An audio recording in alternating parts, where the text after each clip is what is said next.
to come here, to go back where then? Why are we being asked second, third generation to go back? I came as a 10-year-old. I grew up in Britain. So where do I go back to? Where do my children and my grandchildren go back to? We had vans going around in the streets of London telling us to go home or face arrest. Messages sent via text to people's telephones, picked out of the Home Office computer system. We believe you have overstayed your stay in Britain and our records show you're illegal. Go home. All of this outrageous campaigns by the government to target black people is not acceptable to us. It is discriminatory, and we continue to challenge those. We challenge the visa bonds. I picked up some of the emotions and the words were being used. We challenge the visa bonds. Visa bonds was a deposit scheme whereby we were being asked to deposit £3,000 per person to be invited over. Not across the board. You know, you might say that's fair enough, it's a government making a decision. But it's not fair when you only apply it to 6 countries. India, Pakistan, Sri Lanka, Bangladesh, Ghana and Nigeria. And guess what? They all have this color. They're all black. If that's not racial discrimination, what is it? So we challenge them on that. Fortunately for us, there was also a lot of rivalry and between the coalition. So we managed to succeed for the time being. We're not fools. We need to remain vigilant on this because it can always come back. Because we're going for an election in 2015, the government is gearing up for that. And we know they will be taking steps and measures to ensure that immigration is reduced further and further. They want to bring it down to tens of thousands per year. Despite the fact that the contribution, especially from just looking at India alone, the contribution by our Indian entrepreneurs or Indian businesses to Britain in 2012, according to their own official figures, was £35 billion. And the Brits, they invested 20 billion in India. That's a lot of money. But the net gain to Britain of that investment was £15 billion per year. That's if you don't even count the peoples and the skills and the knowledge that's being brought, that's not even quantified. So we have real challenges ahead of us. Our challenges go on, and that's what strengthens us, that's what actually makes us stronger, is our campaigns, our ability to campaign, our ability to organize, our ability to draw in people, unite our people. Because as we come under attacks of racial discrimination in particular, there's only one thing that saves us. Only one thing that sustained us in these countries, in these islands, is our ability to actually unite together as communities, as the Indian diaspora, as Asians, as black people, with the white working class as well. Bring them in with us, unite with them. This is why involvement in trade unions is crucial and critical for our survival.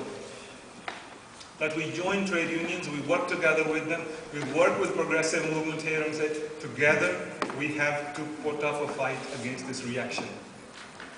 We have to do that. For that to happen, we have the Indian Workers Association, because not everybody who comes to us, and we don't expect that in any society, especially this society, that there would be necessarily communists who would want to be gathered under the CPIM flag or the AIC flag.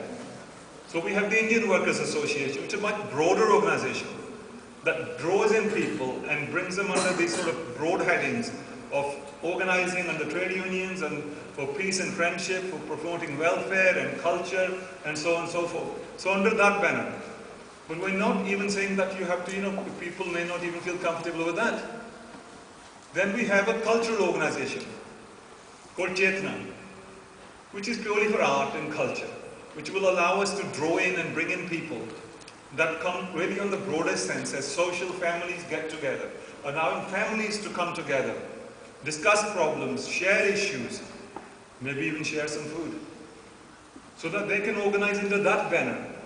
So there's no excuse for people remaining exclusive or in their own segregated communities.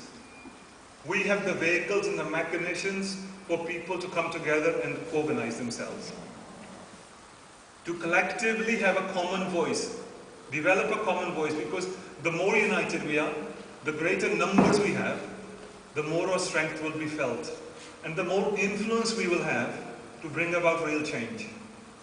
Change that affects our lives, our children's lives, their education, their careers, their aspirations, their ability to get a home and get ahead. Because I think all children should be able to get to whatever dreams they may have today. And they can only do that if we enable that to happen. So we have Chetana that will allow that to happen. Our immediate steps are that we have the Indian Workers Association National Conference, which is taking place next Saturday in Leicester, in England. And I'm very pleased that comrades here are organizing an ad hoc committee. They're going to bring that together, and there will be names. I certainly hope that we will get the names today before we leave, that we'll be able to share with you people who have taken on the responsibility to organize the Indian Workers Association in Belfast. Because through the Indian Workers Association, we will allow us to address key issues that have been raised with us this afternoon earlier on. One is to take up the issue of the lack of a consulate general here, services from the Indian consulate, that we need to take that forward, and we will take that back to England and take it to London and take it up with the High Commissioner.